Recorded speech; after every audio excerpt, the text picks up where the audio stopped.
Baik, Assalamualaikum warahmatullahi wabarakatuh.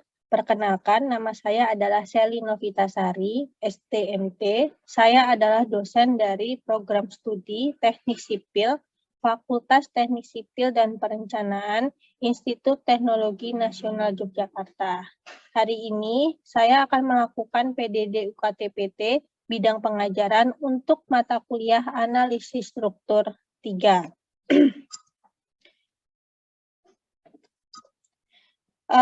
Yang akan saya lakukan pada video pengajaran ini, pertama saya akan membahas tentang deskripsi mata kuliah Analisis Struktur 3, lalu saya akan membahas tentang capaian pembelajaran mata kuliah Analisis Struktur 3, saya juga akan membahas cara penilaian atau rubrik penilaian Analisis Struktur 3, lalu yang terakhir adalah contoh micro-teaching yang saya lakukan bersama mahasiswa saya.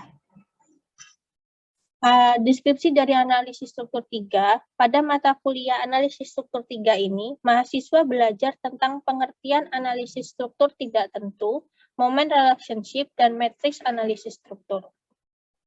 Nah, analisis struktur 3 ini adalah analisis struktur lanjutan dari analisis struktur 2, maka untuk mata kuliah syarat untuk analisis struktur 3 ini adalah analisis struktur 2. Mahasiswa harus dapat lulus dulu, minimal nilainya adalah D untuk dapat melanjutkan analisis struktur 3.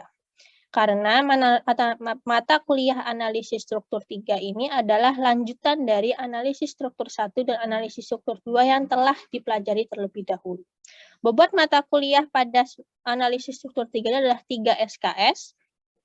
Lalu ini adalah untuk angkat semester 3, jadi adalah mata kuliah pada semester 3. Lalu tim teaching dilakukan pada analisis struktur 3 ini adalah dilakukan oleh 2 dosen, yaitu pertama oleh saya, dan yang kedua oleh Bu Retnowati Setianingsih STMT. Nah, capaian pembelajaran mata kuliah pada analisis struktur 3, kami memiliki 5 capaian pembelajaran mata kuliah. CPMK 1, itu setelah mahasiswa mengikuti analisis struktur 3, diharapkan mahasiswa dapat mendefinisikan struktur tak tentu, moment relationship, dan matriksnya. Lalu yang kedua, pada CPMK 2, mahasiswa mampu menganalisis tentang analisis struktur tidak tentu dengan menggunakan metode gaya, metode perpindahan, yaitu persamaan slab deflection dan distribusi momen. Lalu pada CPMK nomor 3, mahasiswa mampu menganalisis tentang analisis struktur tak tentu pada portal dengan metode gaya, metode perpindahan, yaitu persamaan slope deflection dan distribusi momen. Lalu yang CPMK yang keempat, mampu menghitung, jadi mahasiswa mampu menghitung matriks, operasi matriks, jenis matriks, determinan matriks, dan inverse matriks, sehingga mahasiswa dapat menyempurnakan apa yang sudah dilakukan pada metode-metode sebelumnya. Lalu terakhir, mahasiswa mampu menganalisis tentang analisis struktur tidak tentu dengan metode matriks pada balok dan portalnya. Bahan kajian yang akan kita bahas pada analisis struktur 3 ini adalah analisis struktur tidak tentu, derajat ketidaktentuan, dan matriks. Ada metode gaya, ada metode perpindahan, atau slope deflection, ada juga mode perpindahan lain atau distribusi momen, ada konstruksi portal statis tidak tentu, ada matriksnya, dan ada metode matriks pada balok dan portalnya. Ini adalah capaian pembelajaran mata kuliah atau CPMK pada analisis struktur 3. Nah, ini adalah peta capaian pembelajaran mata kuliah. Tadi dikatakan bahwa analisis struktur 3 itu syaratnya adalah analisis struktur 2. Jadi mahasiswa harus sudah mengambil analisis struktur 2 terlebih dahulu, baru dapat melanjutkan di analisis struktur 3. Lalu di pertemuan pertama, mahasiswa dapat melakukan penyepakatan kontrak pembelajaran, lalu juga mahasiswa mampu menganalisis struktur tak tentu dan derajat ketidaktentuan. Yang kedua, pada pertemuan kedua, mahasiswa dapat menganalisis struktur statis tidak tentu dengan metode gaya dan struktur balok pada struktur balok. Lalu yang ketiga, mahasiswa mampu pada pertemuan ketiga, mahasiswa mampu menganalisis struktur statis tidak tentu dengan metode gaya pada struktur portalnya. Lalu pada pertemuan keempat, akan membahas tentang analisis struktur tidak tentu dengan metode perpindahan atau persamaan slope deflection pada struktur baloknya. Lalu pertemuan kelima akan membahas tentang analisis struktur tidak tentu dengan metode perpindahan atau persamaan slope deflection pada struktur portalnya. Lalu pertemuan keenam, mahasiswa menganalisis struktur statis tidak tentu dengan metode perpindahan, yaitu distribusi momen pada struktur balok menerus simetris. Lalu pertemuan ketujuh, mahasiswa menganalisis struktur tidak tentu dengan metode perpindahan distribusi momen pada struktur statis, struktur menerus tidak simetris. Lalu ke-8 kita melakukan UTS. Pertemuan 9 dan 10, mahasiswa mampu menganalisis konstruksi portal statis tak tentu dengan metode perpindahan atau distribusi momen. Lalu pertemuan ke-11, mahasiswa mampu menghitung matriks, operasi matriks, jenis matriks, determinan matriks, dan inverse matriks sebagai dasar untuk dapat menggunakan metode matriks untuk analisis struktur tidak tentu. Lalu pertemuan ke-12 dan ke-13, mahasiswa akan belajar tentang analisis struktur tidak tentu dengan menggunakan metode matriks pada balok. Lalu pertemuan 14 dan ke-15, mahasiswa akan mempelajari tentang analisis struktur tidak tentu dengan menggunakan metode matriks pada portalnya. Lalu di pertemuan ke-16 akan dilakukan ujian akhir semesternya. Nah, model, metode, dan media pembelajaran yang akan dilakukan pada analisis struktur 3 ini. Yang pertama adalah model pembelajaran. Model pembelajaran dilakukan pada analisis struktur 3 ini ada 2, yaitu contextual learning dan problem-based learning. Lalu metode pembelajaran kita lakukan expository, pembelajaran kelompok besar, pembelajaran kelompok kecil, ada penugasan struktur dan penugasan mandiri. Seperti sesuai dengan undang-undang, ya, satu SKS terdiri dari 3 kegiatan, yaitu kegiatan pembelajaran secara langsung yang bisa dilakukan secara tatap muka atau secara sinkron dan asinkron. Lalu juga ada penugasan terstruktur dan penugasan mandiri, sehingga total untuk satu SKS adalah sekitar 170 menit. Lalu media pembelajaran, kita melakukan 2 metode, yaitu sinkron dan asinkron, di mana sinkron yaitu menggunakan Zoom Cloud Meeting dikarenakan masih dalam masa pandemik. Lalu menggunakan asinkron yaitu Elinas, yaitu menggunakan LMS dari ITNY dan grup WhatsApp. Nah, tugas dan evaluasi. Jadi di sini ada untuk melakukan evaluasi, saya ada 5 kegiatan, yaitu tugas terstruktur, tugas mandiri, UTS, tugas kelompok, dan UAS. Nah, setiap kegiatan itu memiliki persentase yang berbeda-beda. Untuk UTS dan UAS memiliki persentase 30%, lalu untuk tugas terstruktur itu 10%, untuk tugas mandiri itu 10%, dan tugas kelompok itu 20%. Ini adalah persentase penilaian saya untuk bisa menilai mahasiswa secara akhir. Lalu ini adalah portofolio penilaian dan evaluasi ketercapaian CPL mahasiswa mata kuliah analisis struktur 3. Jadi saya sudah melakukan portofolio untuk setiap mahasiswa. Jadi ini akan dibagi menjadi, mahasiswa memiliki portofolionya masing-masing, di mana di pertemuan 1-2 itu akan mencakup CPL 1, 2, dan 3, dan akan membentuk CPMK 1, ya, dengan bobot sub CPMK adalah sekitar 4%. Nanti mahasiswa setiap di pertemuan akhir kedua akan diminta membuat tugas atau menyelesaikan tugas. Nah, itu akan menjadi penilaian pada setiap minggunya.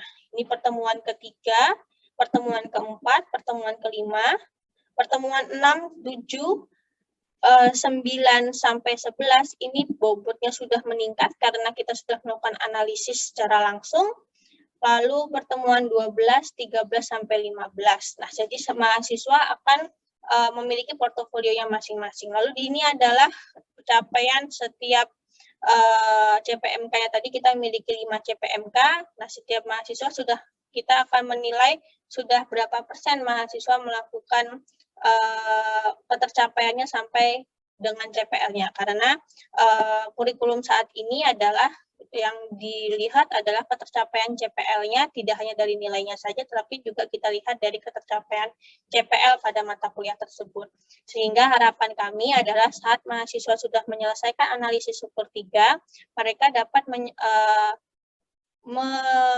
mencapai CPL maksimal yang kita rancang, sehingga mahasiswa bisa lulus dengan CPL yang kami rencanakan. Ini adalah deskripsi dan penilaian pada analisis struktur 3. Selanjutnya kita akan masuk ke dalam contoh dalam melakukan micro teaching. Nah, sekarang kita masuk ke analisis struktur tidak tentu. Nah, untuk analisis struktur tidak tentu, pada analisis struktur 1, kalian mengetahui adanya analisis struktur tertentu. Karena yang kalian kerjakan atau yang kalian pelajari di analisis struktur 1 itu adalah analisis struktur tertentu. Sekarang saya mau ingetin lagi. Gimana caranya kalian tahu bedanya analisis struktur tertentu dengan analisis struktur tidak tentu? Ini tumpuan ya. Tumpuan apa ini? Sendi, Bu. Sendi. Kalau tumpuan sendi dia punya berapa reaksi? 2 reaksi. 2, Bu. 2. Apa dan apa? Vertikal, horizontal. Vertikal dan horizontal. Vertikal dan horizontal. Benar ya. Nah, kalau ini tumpuan apa? Roll, Bu. Roll. Ada berapa reaksinya? 1 aja. 1. Terus apa itu? Vertikal aja, Bu. Vertikal saja. Oke. Yang terakhir ini adalah Jepit. Jepit, Bu. jepit. Jepit itu apa? Reaksinya ada 3 berapa? 3 reaksi. Apa saja? Momen, Momen. reaksi vertikal sama reaksi horizontal. Oke, masih ingat. Alhamdulillah, belum lupa ya. Nah, suatu sistem struktur dapat kita kategorikan sebagai struktur statis tertentu apabila jumlah reaksi perletakan atau gaya-gaya dalamnya melebihi jumlah persamaan keseimbangan yang ada untuk dipergunakan dalam proses analisis. Sekarang saya tanya, persamaan keseimbangan itu apa? Ada yang masih ingat? Sigma gaya vertikal sama dengan 0, sigma gaya horizontal sama dengan 0, sama sigma momen sama dengan 0. Oke, sip. Ya, ada berapa ini? Ada 3. Betul ya? Ada 3 persamaan keseimbangan. Tadi dikatakan suatu sistem struktur dikategorikan sebagai struktur tidak tentu apabila jumlah reaksi perletakannya, ya kan, atau gaya-gaya dalamnya melebihi jumlah persamaan keseimbangan. Nah, sebelum kita bahas itu tidak tentu, kita harus tahu dulu tertentunya itu seperti apa, gitu. Nah, misalkan saya punya sendi, ya kan, dengan roll. Nah, berarti ada berapa total reaksi yang ada pada struktur ini? Ada 3, Bu. 3. Nah, dia punya 3 reaksi. Sedangkan kita punya 3 persamaan keseimbangan. Sama kan? Ya, sama. Berarti dia masuknya ke analisis struktur tertentu. Saat dia dapat diselesaikan dengan 3 persamaan keseimbangan, maka dia masuknya adalah analisis struktur tertentu. Oke? Nah, kalau misalnya saya punya sendi dengan sendi, ya, di sini berarti ada berapa reaksi? 4. 4 reaksi. 4 reaksi, sedangkan kita hanya punya 3 persamaan keseimbangan, ya kan? Nah, apakah ini menjadi sama? Tidak sama. Reaksinya lebih banyak dibandingkan persamaannya, dia lebih banyak. Maka dia masuknya analisis struktur tidak tentu. Yang nomor 1 atas itu bisa diselesaikan dengan 3 persamaan keseimbangan. Kita bisa menyelesaikan dengan sigma vertikal sama dengan 0, sigma horizontal sama dengan 0, sigma momen sama dengan 0. Ya kan? Kalau yang bawah, nomor 2, itu tuh nggak bisa lagi kita pakai yang atas tuh nggak bisa lagi. Sigma vertikal sama dengan 0, sigma horizontal sama dengan 0, sigma momen sama dengan 0. Itu nggak bisa. Dia butuh 1 persamaan lagi untuk bisa menyelesaikannya. Nah, di sini ada 4 reaksi, di sini ada 3 reaksi. Berarti ada 1 reaksi yang berlebihan. Ya kan? Nah, reaksi yang berlebihan tersebut dinamakan redundan. Paham ya? Nah, di sini bisa bedain dulu analisis struktur tertentu dan analisis struktur tidak tentu. Kenapa? Saat kalian melihat sebuah struktur, saat kalian sudah tahu itu analisis struktur tertentu atau tidak tentu, kalian jadi bisa tahu saya akan menggunakan metode apa untuk menyelesaikannya. Jangan sampai ternyata dia adalah analisis struktur tidak tentu. Kalian udah susah payah nih nyari-nyari sigma vertikal sama dengan 0, sigma horizontal sama dengan 0, sigma momen sama dengan 0. Sudah kalian masukin di situ semua. Ternyata, ya kan? Ternyata kalian salah. Karena ini nggak bisa diselesaikan dengan 3 persamaan keseimbangan. Namanya menghabiskan waktu. Oke? Oke. Lanjut lagi. Sudah ya, sudah paham. Jadi sudah bisa membedakan analisis struktur tertentu dengan analisis struktur tidak tentu. Mas Firmansyah, sudah bisa belum kira-kira? Apa, Mas? Sudah? Ya. Ya, tadi saya sudah katakan, jika dia reaksi tumpuannya lebih daripada 3 persamaan keseimbangan, ya, maka itu adalah termasuk analisis struktur tidak tentu. Oke. Sekarang saya mau tanya sama Claudio Rizaldi. Ada? Ada, Bu. Ada. Dari A, B, C, D, dan E, mana yang analisis tersebut dikatakan analisis struktur tertentu? Dari A, B, C, D, dan E. Mana yang dikatakan analisis struktur tertentu? Tertentu yang C, Bu. Kenapa? Karena itu kalau menurut saya, Bu, itu mempunyai tiga reaksi, Bu. B ada berapa reaksi emang? Ada 3 reaksi, Bu. Berarti B juga dong.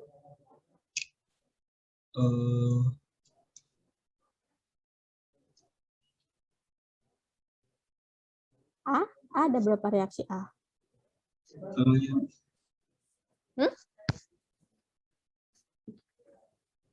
Hieronymus. Ya, Bu. A ada berapa reaksi A? 3 reaksi, Bu. 3 reaksi. E?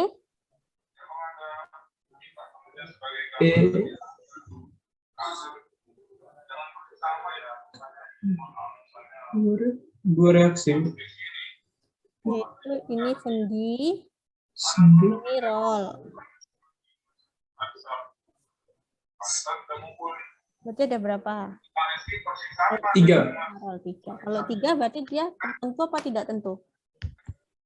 Tentu, Bu. Tertentu. Febrian.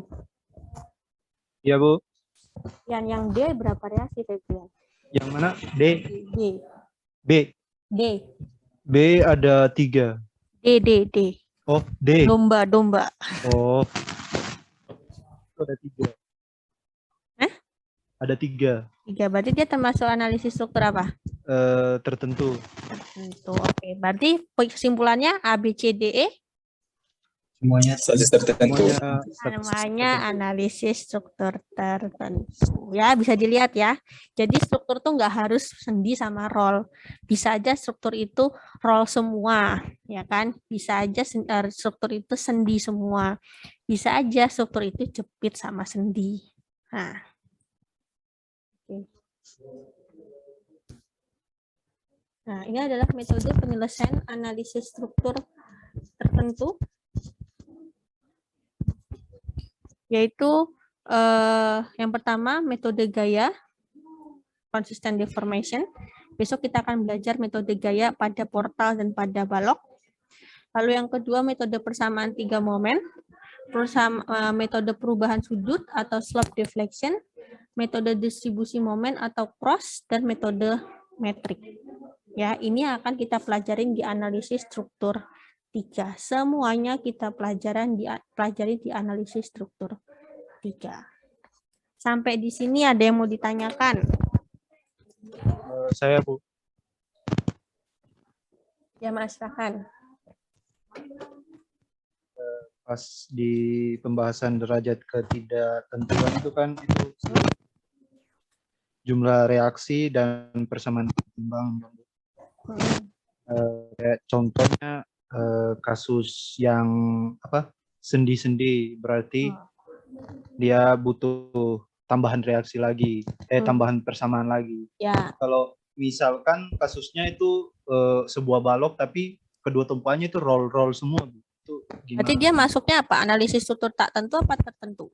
Tak tentu. Maksudnya dia kurang persamaan atau bagaimana? Yang dikatakan analisis struktur tak tentu adalah jika reaksinya lebih dari dari persamaan keseimbangan. Jadi maksimal dikatakan analisis struktur tertentu adalah jika dia punya reaksinya 3, maksimal.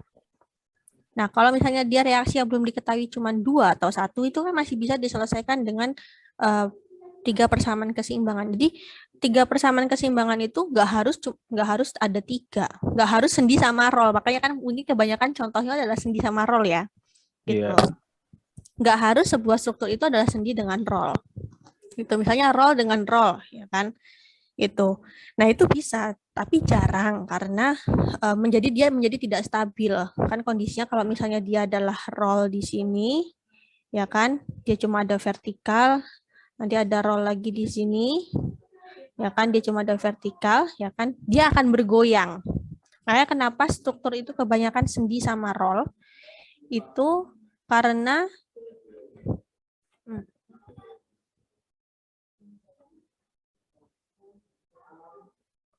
ya, kenapa dia sendi sama roll, ya kan? Karena yang di sini akan menahan goyangan, yang di sendi ini akan menahan goyangan, tapi yang di roll ini dia masih bisa bergerak ke kiri dan ke kanan, sehingga dia masih bisa ke kiri ke kanan. Tapi struktur ini akan menjadi lebih stabil. Kenapa? Karena di sendi ini dia tidak bisa bergerak sama sekali.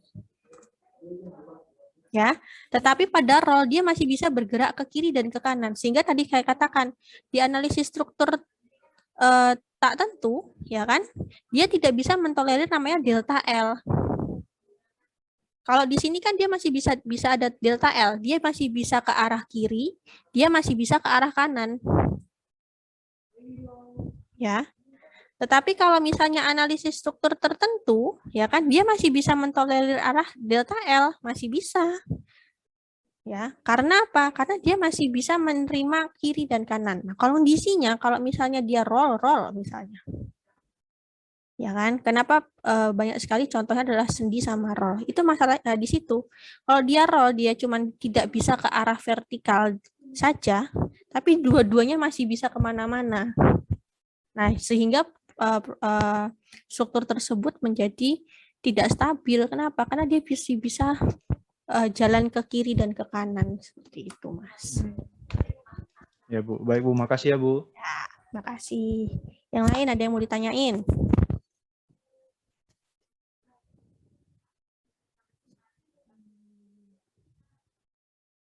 Gimana caranya? Oke, tidak ada lagi pertanyaan yang lain? Bisa semua? Paham? Kalau tidak ada, berarti saya yang ngasih tugas. Jadi adalah tugas pertemuan pertama ya. Nanti di Elina sekalian buka tugasnya, itu adalah berupa PDF. Nanti tinggal kalian isi ya kan, nama, nomor mahasiswa dan tanggal. Nah, nanti kalian bisa sebutkan perbedaan dari struktur tertentu dengan struktur tidak tentu dan berikan contohnya. Nanti kalian bisa langsungkan isi di PDF-nya di sini. Ya kan, karena ini tempatnya kecil atau sedikit ya, berarti bisa kalian gambarkan, bisa kalian tulis, dan bagaimana, monggo. Jadi gimana kalian bisa menceritakan analisis struktur tertentu dengan tidak tentu itu seperti apa perbedaannya, lalu kalian berikan contohnya. Oke ya, paham? Bu, saya mau tanya sedikit. Ya.